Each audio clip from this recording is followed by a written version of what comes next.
welcome to another edition of Politics and Right. My name is Egberto, Willies, your host. Today, we are honored to have Andrew Kreig. Andrew is a Washington, D.C.-based journalist, author, attorney who has been an ASJ member since 1980. He's begun his career as a newspaper reporter with the Hartford Courant, where he frequently published magazine articles, etc. He's the author of The Complete Annotated Durham Russiagate Report, A Corrupt, Cruel Fraud. Good afternoon, El Senor Andrew Kreig. How are you doing this afternoon? I'm doing great. The honor is mine to be on your very important show where you provide such a vital voice at this critical time. Well, look, my friend, thank you so kindly. I tell you, your book is time. Or I know it's been out for a while, but addressing it now is timely. It is something that we need to do, especially in these times where there's so much misinformation and disinformation out there.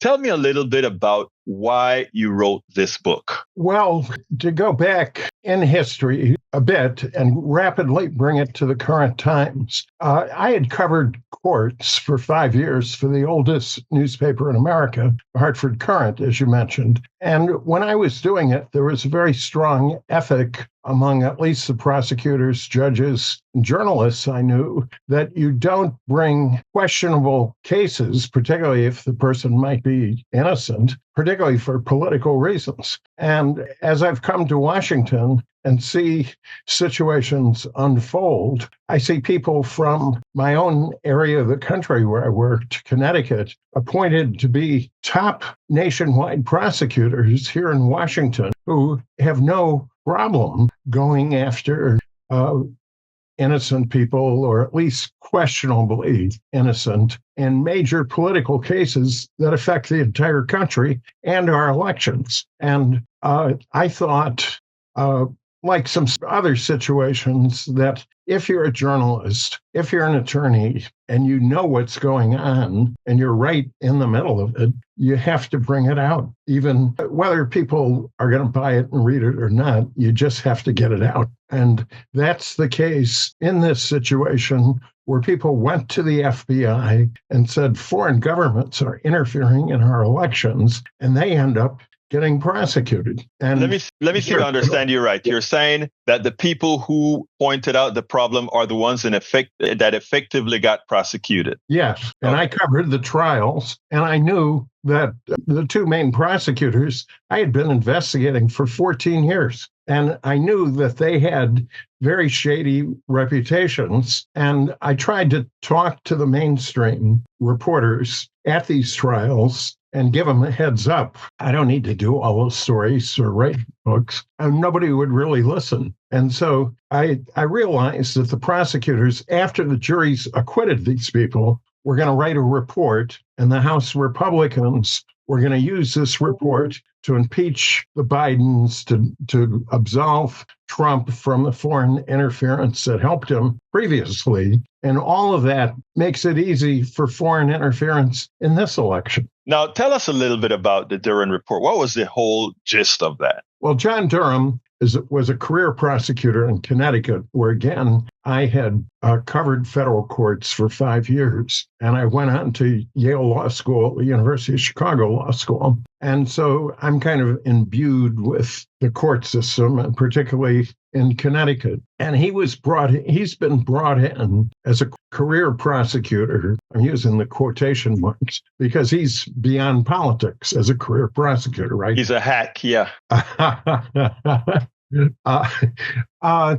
So his first thing was to absolve the CIA in the torture allegations, the waterboarding. He says, well, it's no real problem. And his sidekick, also from Connecticut, Nora Danahy, she absolved the corrupt U.S. attorneys who 15 years ago were going after Democrats around the country for political reasons. And that was called the U.S. attorney firing scandal. So I wrote about these two 14 years ago because I knew that not only do they specialize in whitewashes of whether it's the CIA or the Justice Department, but that 3 federal judges had thrown out some of their convictions for misconduct. And nobody would really listen. I went to law professors, some of the people who appear on TV, reporters. And ultimately, I thought, let me put his report, his 300-page report, into book form with my preface and a long appendix that shows it's corrupt. He was going after innocent people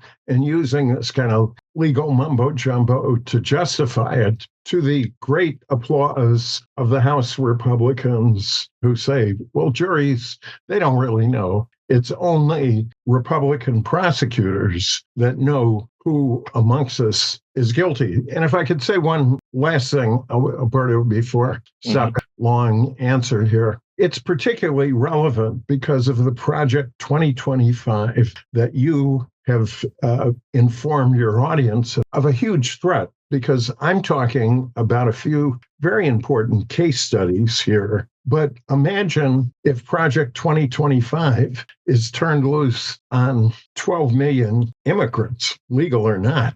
These people don't care. And we see from the Supreme Court, from many other things that we can talk about, that once they get in, the case study type thing I'm writing about, multiply it by hundreds of thousands. Now, interestingly, here's the thing. Give me a couple of the names that were investigated that shouldn't have even been touched. Because what happens a lot of times is that the mere fact that an allegation is made or that they're indicted or any of those natures can actually have a political impact, Andrew. And that's, the mainstream media, as you stated earlier, they act like simply parrots often of the right. They come out and they make a mention. You try, as you said, you try to go to many mainstream reporters and say, this is bogus. They didn't listen to you. Who are some of these people that we had bogus allegations against? Well, one that is sending a chill up my spine, not so much for him, even though his life and career and family were destroyed by this, even though he was acquitted. But I think the chill is because Michael Sussman is the name I'm talking about. He's one of the defendants. And the reason for the chill, I'm feeling it again, maybe it's just the fall here, but you see, he was part of the establishment. He had worked in high-level positions at the Department of Justice, at the FBI, and he worked for the leading Democratic law firm in Washington, maybe the country. So this is a law firm called Perkins Coie, and they represented the Democratic National Committee and the Hillary Clinton for President campaign. And what he did specifically was after the hack of the Democratic National Committee headquarters in the spring of the election year, 2016, and all of these private emails of the campaign manager and leading Democrats were leaked. And, Trump said, Russia, if you're listening, help out. And this helped screw up the Democrats with some frankly embarrassing stuff. He went to the FBI and said, as a cyber expert working with top cyber experts in the country, he believed that there was evidence of Russian involvement in this leak. And so the FBI listens to him. He actually went to a colleague of his, the former general counsel of the then general counsel of the FBI, James Baker. And there was an investigation. It wasn't particularly thorough. And they said, well, there's nothing we can do. And then Trump's elected. And then they decide, well, why don't we put Michael Sussman in prison? That is sad. But it turns out the good thing about the whole Sussman story, after he's reported, he attempted to report the Russian allegations to the FBI, is that he was acquitted. Big blow to Durham. Well, it was, but you see, because there aren't enough voices like yours, frankly, it gets buried in a one-day story, or actually several days. But they have Fox News, they have the majority in the House, so they bring in Durham and treat him like a conquering hero as special prosecutor who was getting at the truth. Meanwhile, Michael Sussman and the other defendants, yeah, they're acquitted, but they lose their job. He lost his partnership. And by the way, his partner, who you and many of your readers undoubtedly know, is Mark Elias, who's created the democracy document. The vote, yeah, the one that's making sure our elections stay safe. Exactly. So that's the case history, but there's a couple other case histories, and you'd like the name of another defendant or two. Does the name Joe Biden or Hunter Biden? Of course. What they did was they gamed the system. They had Trump-appointed U.S. attorneys to investigate Hunter Biden and Joe Biden, and the concept is to talk and get them then named as special prosecutors. So even after the Democrats took office, they're in there working with Russians and other, Republicans who are complicit with the Russians to hook up these cases against Joe Biden to try to get him impeached and to try to put both of them in prison. And then it turns out that their main witness was a Russian agent. Yeah, and then later on disappeared. And they actually had to arrest the guy. But one of the things, and Hunter Biden was a drug addict, so he did a lot of unfortunate things, and they boxed him in with two Trump-appointed federal judges, so that even though he had an excellent defense attorney, Abby Lowell, he was so boxed in, as many other defendants are, and this is how the Justice Integrity Project got started 15 years ago, because we were looking at how if a Democrat, or actually we're nonpartisan, if somebody is targeted, it's extremely difficult to put up a defense, because what happens is the government has unlimited resources. Unlimited. They say, well, we're going to put your wife and children in jail, and they win most of these cases. And that's not right. And that's not the way I was trained as a reporter. But these local news organizations are financially gutted, and they cannot do the kind of reporting that we're talking about right now. But you actually tried yourself to get to the FBI and for them, and not to these reporters, to try to get them to look at things the way they are, but to no avail, right? Right. And part of this, I was trained to be both sides reporter. In fact, a quick aside, I wrote many stories about the mafia, and then I became law clerk to a judge. He had the entire leadership of the New England Mafia going on trial. And for me to be a law clerk and help the judge in Boston, my mafia stories had to go to the mafia as well as the Justice Department. And my training was, you look for quotes on both sides. And so they didn't have a problem with it. And so the aside, before I try to answer your question, is I've got to be one of the few reporters who there's an official record in the Boston Federal Courthouse that the leadership of the mafia and of the strike force on organized crime at the Justice Department have said, well, he's all right, at least for those. At any rate, to be fair, there's so many wackos now who call themselves journalists or bloggers or whatever, that the courthouse is filled with them. And so most of the people attending the trial are, borderline cult people, right,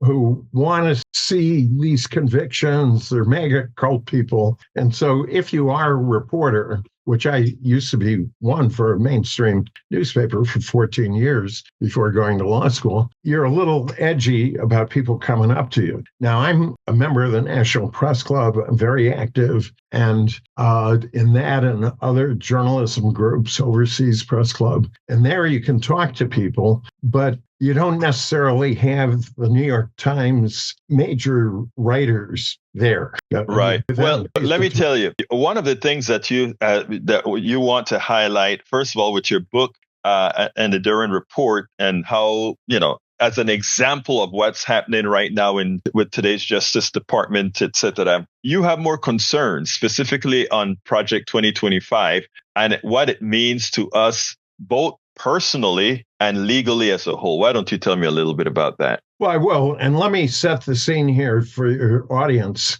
I'm sitting on Pennsylvania Avenue, halfway between the Congress and White House. And right one baseball throw away, a block and a half, is the headquarters of the U.S. Justice Department. And across the street is the FBI headquarters. And right up the street, a few blocks, is the Heritage Foundation, which is, where the billionaires hire these so-called academics to cook up what even the mainstream people are calling a fascist agenda in case Trump wins. So here's the larger concern. Let's start with immigration. Timothy Snyder, the Yale professor who's really extended himself on what it means to be a fascist or fight for freedom, today's column, he says, what does it mean if Trump and his cronies, his cutthroats, his thugs with badges, try to round up 15 million people?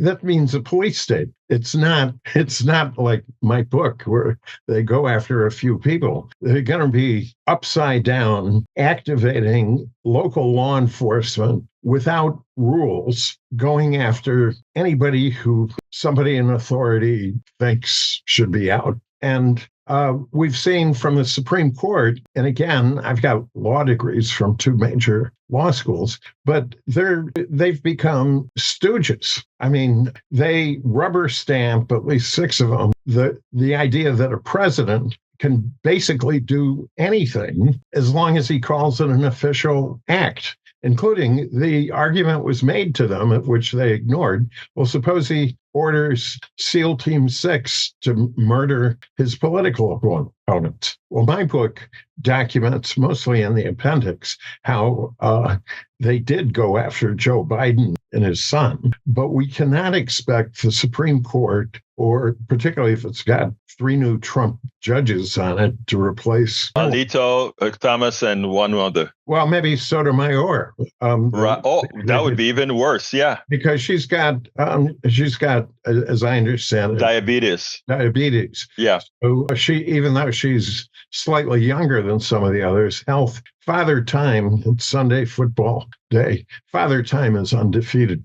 So we've got to be thinking and I say this to some of my progressive friends. I'm on the board of the Pacifica station here in Washington, and I've been a progressive. I'm nonpartisan, but I'm progressive. But some people are so fixated on some injustice from the past or currently that's their issue. And I'm just here to say two things. If you think Trump and the MAGA are going to care about these issues, forget it, because, they want to deport or jail people without hindrance. And the other thing, just a little practical view. I've spent a lot of years in politics in a way, as well as a journalist, and people are much more likely to get somewhere if they help people get elected than to stand shouting and waving a finger and voting for the opponent.